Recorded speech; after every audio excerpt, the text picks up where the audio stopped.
Começa agora o programa Hora e a Vez da Pequena Empresa, sempre levando para você muitas informações e atrações. Confira.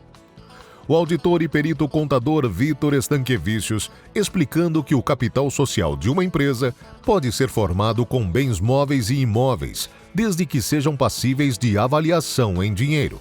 O economista Roberto Luiz Troster trazendo uma análise econômica. A cerimônia de comemoração ao Dia da Bandeira, realizado no Obelisco do Ibirapuera, em São Paulo, no dia 19 de novembro. A passagem de comando da 2ª Divisão de Exército, em solenidade realizada no Quartel-General do Comando Militar do Sudeste, no dia 22 de novembro. E nesta semana, o presidente do SIMP, Joseph Cury, recebe a advogada tributarista Renata Bilin. Fique conosco.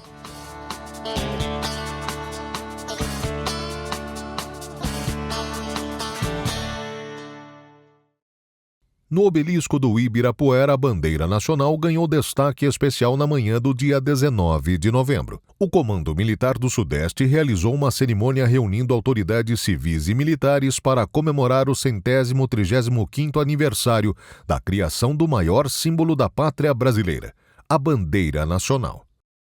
Todo brasileiro tem que olhar essa bandeira e se ver dentro dela. Quando isso acontecer com todos nós brasileiros, certamente nós teremos uma nação mais forte e, em consequência disso, o nosso país não vai parar de se desenvolver, de crescer, de cuidar da sua gente, das crianças, porque eu acho que esse sentimento, nós precisamos fortalecer um pouquinho isso. Nós vamos sentir uma sensação de pertencimento a uma coisa maior que todos nós, que é a nação brasileira, que é o nosso país, que é o nosso povo, que essa nossa bandeira representa hoje, e hoje é hasteada aqui ao meio-dia, a pino, como manda a nossa lei, para poder simbolizar todos nós que estamos ali balançando no vento dentro da nossa bandeira. Hoje estamos aqui, todos os soldados, tá? E as crianças também, que deu um brilho muito especial às autoridades representativas das várias instituições. Então é um dia para a gente chegar e celebrar a coesão do nosso país, a paz, né? E que a gente possa chegar e cada vez mais estarmos irmanados, tá? Com os ideais da nossa nação brasileira, tá bem?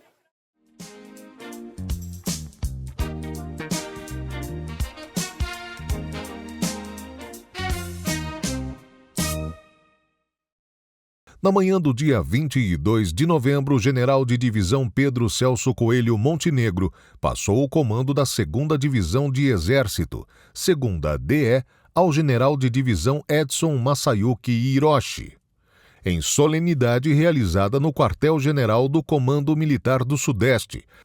Em seguida, diante de tropas de todo o estado de São Paulo, ocorreu a cerimônia militar, com a presença de convidados e autoridades dos poderes legislativo, executivo e judiciário. O general de Exército Guido Amin Naves, comandante militar do Sudeste, conduziu o evento de transmissão do cargo, assistida por antigos comandantes da divisão Presidente Costa e Silva.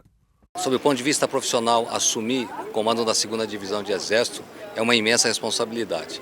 Então, uma divisão de vocação expedicionária, uma tropa de pronto emprego aqui do Comando Militar do Sudeste. Então, estaremos aqui em condições e nos preparando para estar liderando essa tropa para o cumprimento das suas missões.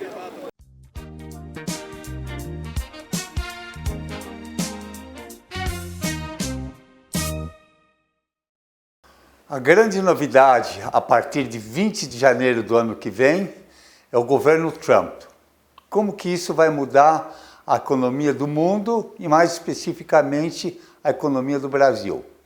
Trump está voltando um tipo de política dos anos 30, do mercantilismo, a expressão usada na época, empobreça teu vizinho. O que ele quer fazer? Pôr barreiras. Aumentar as barreiras com a China, aumentar as barreiras com o México, aumentar as barreiras com o Canadá e aumentar as barreiras com o Brasil. Qual que é o efeito prático disso? Internamente, isso protege as indústrias nacionais. Suponha um produto que é produzido por 10 e no exterior por 9, o do exterior acaba deslocando o produto nacional. Se você põe uma barreira de 20%, o produto nacional fica mais competitivo e acaba deslocando o produto importado. No mundo inteiro isso foi costume, tanto que tem até um nome para empobreça seu vizinho, foi usado na década de 30 aqui no Brasil. Durante muitos anos, você, para proteger as indústrias nacionais, você fazia isso. Você punha barreiras de importação muito elevadas. Qual que é o problema disso? São dois problemas. Um é que a retaliação. Estados Unidos sobe a barreira, o Brasil também vai subir a barreira para produtos americanos. Se sobe a barreira para produtos chineses, a China vai subir a barreira para produtos americanos. Quer dizer, na média, você acaba tendo menos comércio no mundo.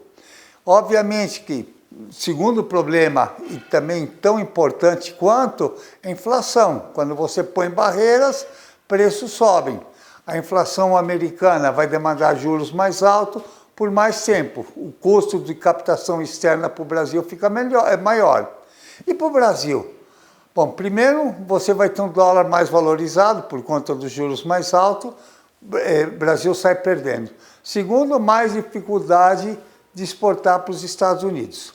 Por outro lado, os chineses têm uma estratégia diferente. O que eles estão querendo fazer?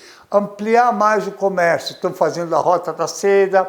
E agora, no mês passado, foi inaugurado um porto no Equador para escoar a produção da América do Sul para a China e para um canal para as importações. Quer dizer, a China está querendo ocupar um espaço que os Estados Unidos estão querendo fechar. Qual que vai ser o resultado do jogo? Bom, depende do que acontece com a China. A China vai começar também a importar mais o Brasil e depende de como todos os países reagem à nova política econômica do Trump. Simp, 35 anos ao seu lado. O Simp cresceu e hoje estamos presentes nos 27 estados da federação, sempre na defesa do MEI, da micro e da pequena empresa. Venha você também fazer parte dessa história. Simp, 35 anos ao seu lado.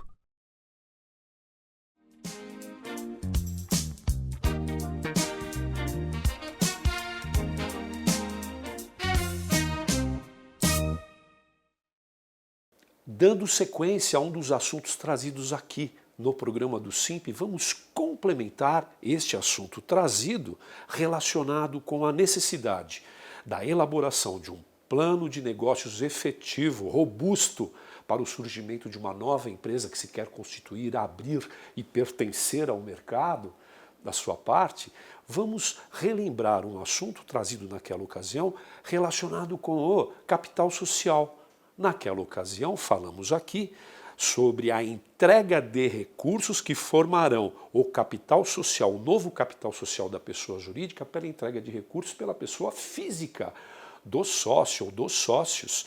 Então, naquela ocasião, falamos sobre a entrega de hipotéticos R$50 mil por cada um dos dois sócios, perfazendo, conforme o contrato social, R$100 mil de capital subscrito e integralizado na nova pessoa jurídica. Nós reportamos neste exemplo, naquele exemplo, a condição da entrega de recursos financeiros pelos sócios pessoas físicas. Pois bem, mas existe a possibilidade de os sócios pessoas físicas integralizarem o capital social do contrato social em outros bens, em bens móveis ou imóveis? A resposta é positiva. Segundo o artigo 997, inciso 3 do Código Civil Brasileiro, existe sim a possibilidade de os sócios, havendo interesse da empresa, dos sócios da empresa, na entrega de bens móveis, exemplo, um maquinário, um veículo ou bens imóveis à pessoa jurídica, estes valores poderão sim comportar, fazerem parte e integrar o capital social da empresa. Agora, se essa circunstância prevalecer, ou seja, entrega de bens móveis ou imóveis à pessoa jurídica, deve haver a tradição jurídica completa, a entrega destes bens efetivamente à nova pessoa jurídica constituída. Todas as formalidades jurídicas para a transferência da posse e da propriedade devem estar devidamente consubstanciadas e realizadas para a entrega efetiva destes bens. Fui claro? Muito obrigado a todos, sempre uma grande satisfação e até a próxima oportunidade.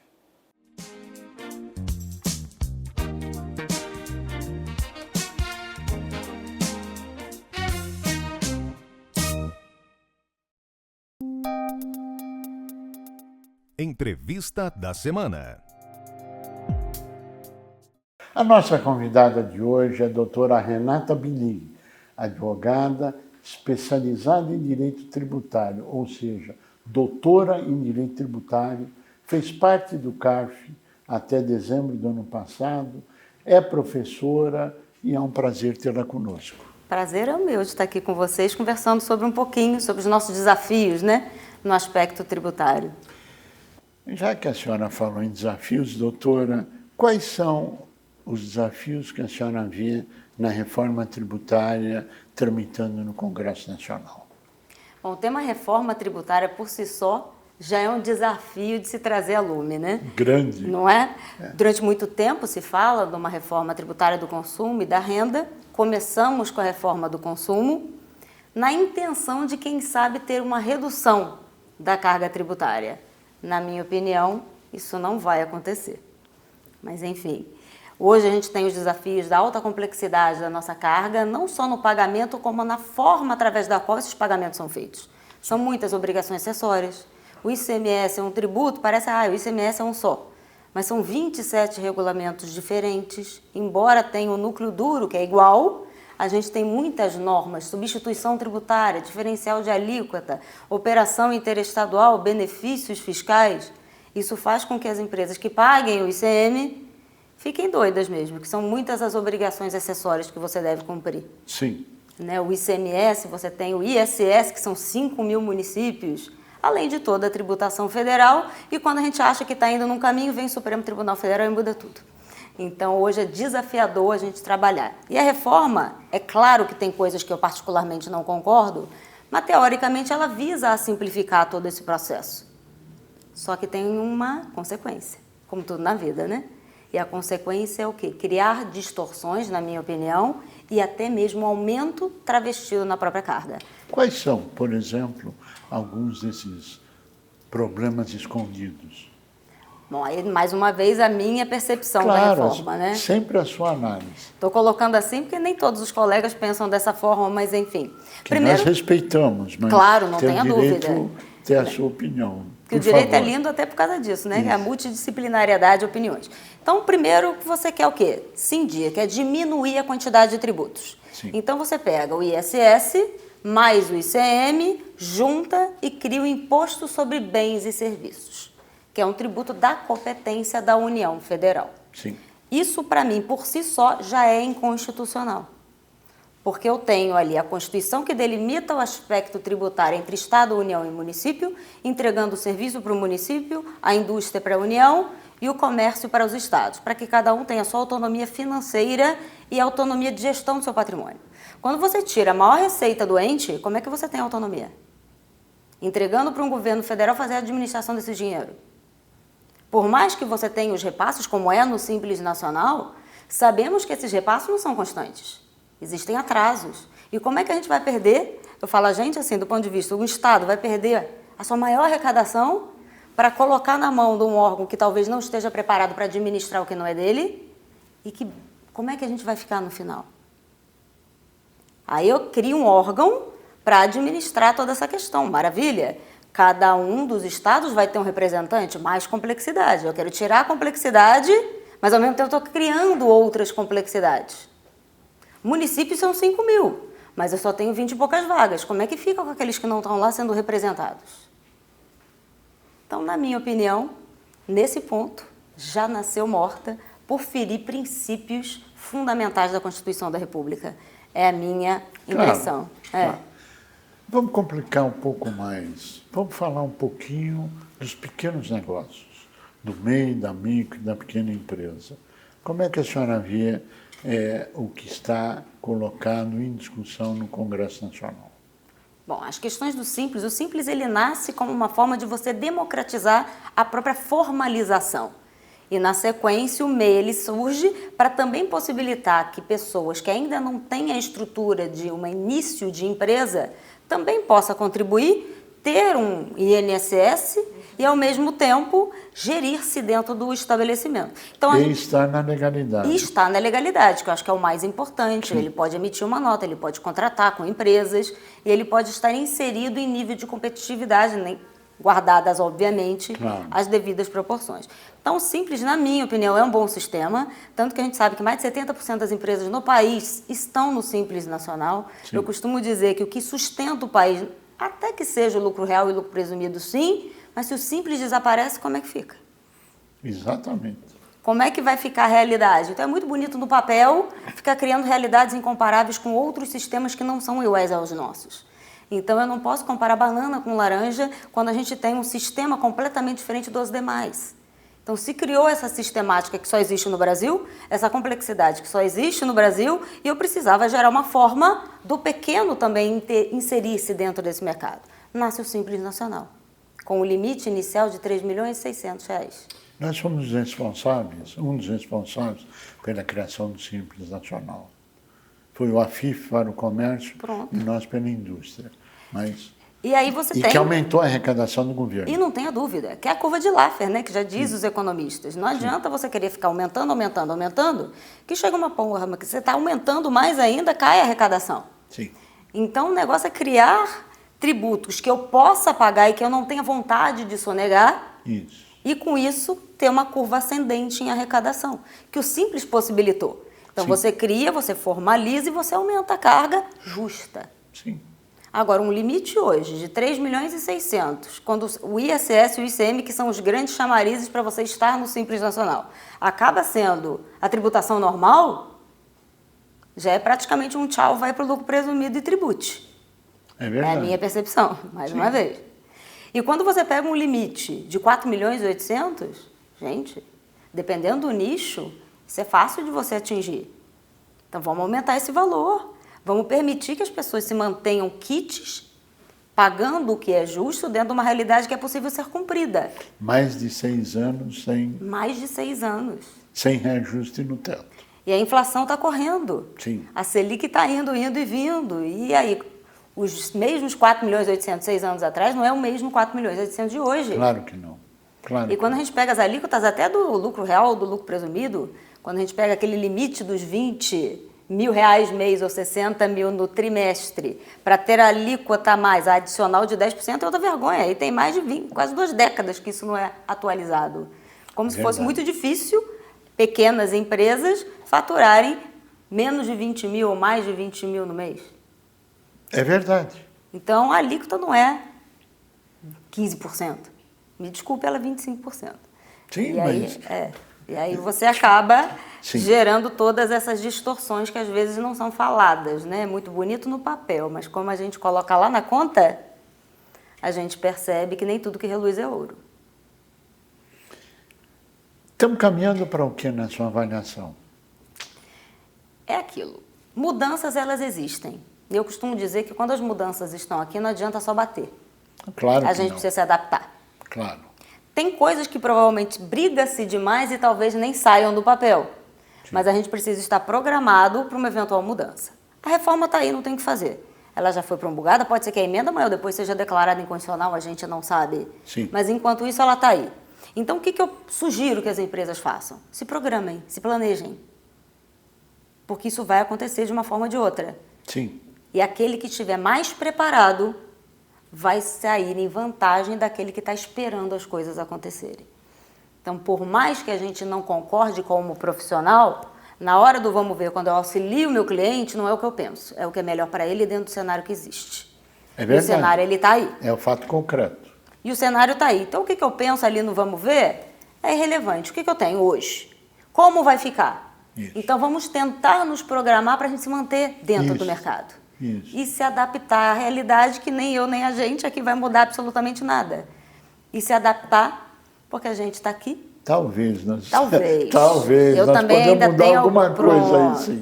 Vamos trabalhar para mudar alguma coisa aí sim. Mas conta para a gente, dentro desse cenário, a senhora que tem uma experiência como conselheira no CARF. Pronto. Nos conta como é que é esse julgamento, como é que são esses processos, das grandes corporações. Das pequenas nós sabemos. Sim. Entra, julgado, condena e está tudo certo. Conta Mas pra a gente das grandes também não vai ser muito diferente, não. Porque hoje o CARF é um órgão paritário, que eu costumo dizer que sempre entre o judicial e o administrativo, se você puder escolher, escolha o administrativo. Que mal ou bem você tem pessoas ali que estão de fato comprometidas com a dinâmica fiscal. O CARF ele compõe-se de membros da Fazenda Nacional e membros da coletividade, como eu me encontrava ali. Sim. Então você tem ali metade do colegiado da coletividade e a outra metade do governo. Então você tem a chance de discutir. Sim. Ainda que o voto de desempate tenha voltado a favor do fisco, com algumas melhoras para o contribuinte, você tem ali uma decisão teoricamente técnica. Sim. De 8, hoje 6 pessoas que estão ali analisando, na Câmara Superior é todo o colegiado, que está ali debruçado sobre o conteúdo técnico de qualidade. Ainda que no Poder Judiciário você queira confrontar uma decisão que não lhe foi favorável, você tem os votos de declaração de voto daqueles conselheiros que não concordam com aquela decisão, como muitas vezes eu declarei. Isso auxilia o magistrado, que às vezes não tem todo o domínio, não porque ele não queira, porque ele não consegue ter o domínio amplo de todas as matérias que são colocadas a ele, de decidir. Sim. Então, o que eu percebo? O CARF é um excelente órgão e ainda tem chance de... Muitos falam que vão acabar, o que eu também não acredito, que traz realmente à coletividade excelentes decisões, entregando aquilo que, de fato, com a boa técnica legislativa dos colegas que ainda estão lá, dos fazendários que também estão lá, não necessariamente olhando para o bolso do fisco ou do contribuinte, mas para a aplicação legal da legislação. Você diria que o tratamento é isonômico? Até é isonômico, sim. O que acontece? Que bom ouvir que é. Não, e é verdade. Eu estou dando ouvir mais isso. uma vez, na minha turma, onde eu participei, tanto os fazendários quanto dos contribuintes, nem sempre a gente, obviamente, concorda com as teses, né? Mas sempre trabalhando ali pelo melhor, pela interpretação melhor. Não necessariamente, quantas vezes eu vi conselheiros do fisco renderem-se a uma interpretação que algum dos conselheiros trouxe ali, não, realmente faz sentido. Então, o compromisso ali não é só com... É claro que tem a questão do bolso do fisco, a bolsa do contribuinte, não vamos ser utópicos dizendo que isso não acontece, porque acontece. Mas também tem um compromisso com a realidade. Nem toda lei que é publicada ela é legal, ela é constitucional, ela é justa. Aliás, entre justiça e lei, tem um oceano ali gigante entre uma coisa e outra. Então, eu percebi da experiência em que eu estive lá, dos anos em que eu estive, e eu lembro com carinho, porque realmente os debates eram extremamente enriquecedores, tanto para a Fazenda quanto para o fisco ganharem ali os seus processos. Doutora Renata Bini, nós queremos agradecer muito a sua participação, essa experiência do CARF e ouvir que o tratamento do pequeno e do grande é igual no CARF e que são condições de análises técnicas. Que alívio, que bom para a sociedade e parabéns a todos que lá passaram e que lá estão.